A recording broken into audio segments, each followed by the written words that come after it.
Alright guys, with the release of the JIYAN rerun banner, I figured it's the perfect time to do a video on this. Should you be summoning on the JIYAN rerun banner in Wuthering Waves, a very underrated unit? A lot of people argue that since he's a 1.0 unit that he fell off, but only because he came out in the first patch of the game does not entirely mean he can't be really good in today's meta.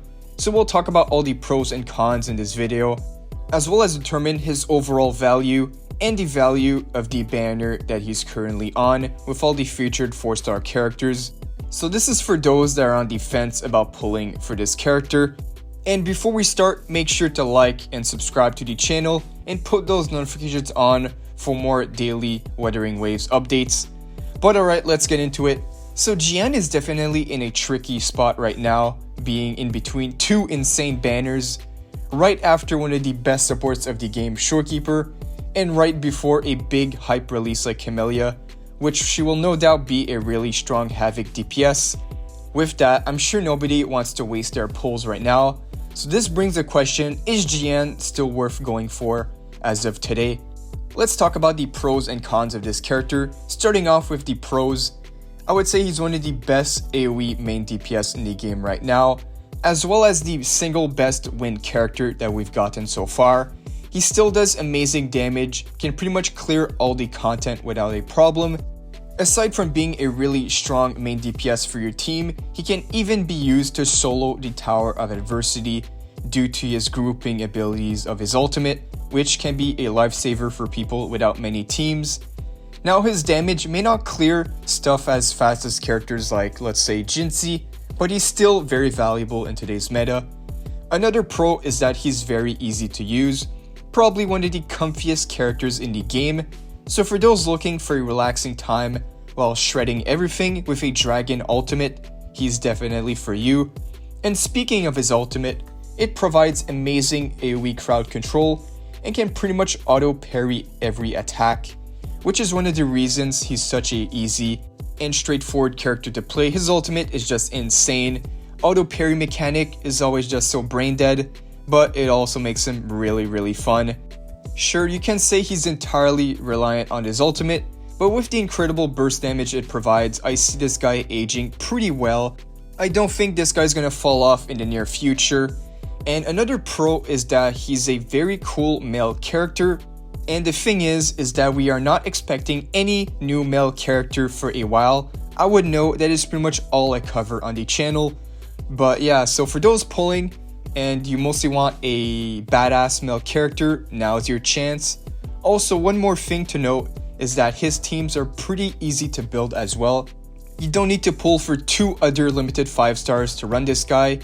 You can pretty much use him with other 4-star units and he was gonna do pretty well. His best partner being a 4-star character called Mortefi.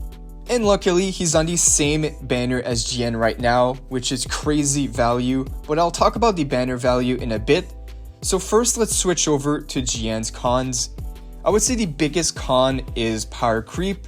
So of course, there's always power creep, and we notice a trend here that every DPS is getting stronger and stronger with every update. So we might be getting better DPS down the line that has a similar role to JIYAN. But even so, I don't think they will make the content where JIYAN is going to struggle in.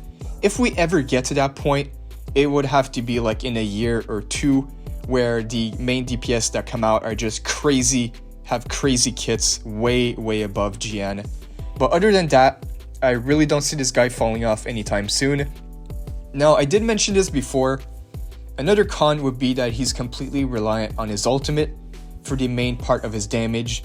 So if you don't get the ultimate in time, it could be really clunky. It requires you to do correct cooldown management and have proper energy regeneration on JIYAN for him to not be out of his ultimate for a long period of time, but that can easily be fixed with the proper build, which isn't too hard to do. You could even run some energy echoes on this guy, put some energy regen main stat, and he's gonna do very good. He's gonna get his ultimate pretty fast. But other than that, I would say he doesn't really have that many cons, other than being easily power crept in the future, but that is always expected. Overall, I can say this, I'd say if you want a cool male character that can clear everything, that summons a cool dragon, then go for it. I would say, to me, he's personally still one of the hypest character in the game. Such a cool character. He's going to be usable for a long time as well, so you don't have to worry about that. Alright, now let's check out and determine the value of JIYAN's banner. So they really made sure to make this banner cracked. With him being stuck in between two major releases, they really made sure to make his banner valuable. We got the featured 4 stars, the new 4-star Yuhu, the 4-star Mortefi, and Senwa. Now, these are all super good 4 stars, very valuable. I personally don't know much about Yuhu. I did not test her enough as of now, but so far, she is looking like a decent healing support. So if you don't have 5-star premium supports like Verena or Showkeeper, Yuhu is still a pretty good option. But I'd say if you're pulling for JIYAN, the one you want to target, the most valuable 4-star here, is Mortefi. Mortefi, as mentioned previously, he's JIYAN's best partner because he provides heavy attack damage to your main DPS while acting as a sub DPS. This guy provides crazy support for JIYAN, as JIYAN's whole ultimate form is based on heavy attack damage. So for that reason, the banner ups a lot in value with just this guy being on the banner. The fact they put these two together is actually crazy. You can pretty much get a full team from this banner alone. So if you're a new player, you could pull JIYAN, Mortefi, Yuhu. You got one team covered for Tower of Adversity. Really good banner for anyone that don't have any of these units. You got one team covered. Now, Senwa is also an amazing sub DPS. She has a lot of use. Can even be used with JIYAN as well. So overall, I would say it really depends on what you are looking for. I would say this, if you're a meta player and you want the best of the best, and you're also looking for the most value for your pulls, I would say this is an easy skip. Skip JIYAN, as way better units are going to be on the way, especially with Camellia. She's expected to be crazy Havoc main DPS. And even the 2.0 update, 2.0 is probably going to have crazy units as well, and that's right around the corner.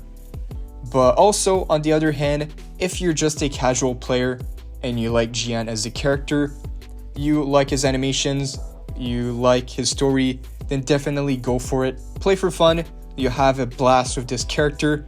He's going to be able to clear everything in the game for a while, so you really don't have to worry about that. If you pull him now, it's not like he's going to fall off a cliff in like 4 months. Even if they power creep him really hard, it's not like the content of the game is going to change that much, unless they do crazy difficulties down the line. We'll see how that goes, but for now, JIYAN is not going to go anywhere for a while. So if you want him, go for it. And if you are looking for really strong meta DPS, save your pulls, because we're getting crazy banners soon. And I'll be here on the channel to cover everything. Also, let me know down below in the comments if I did miss anything or anything you guys want to point out. Feel free to do so. But that is pretty much all for this video. Just wanted to talk about JIYAN, do a quick video about his value. And with that, this is my Should You Summon on JIYAN video. And as always, thank you guys for watching, and I'll see you all in the next one.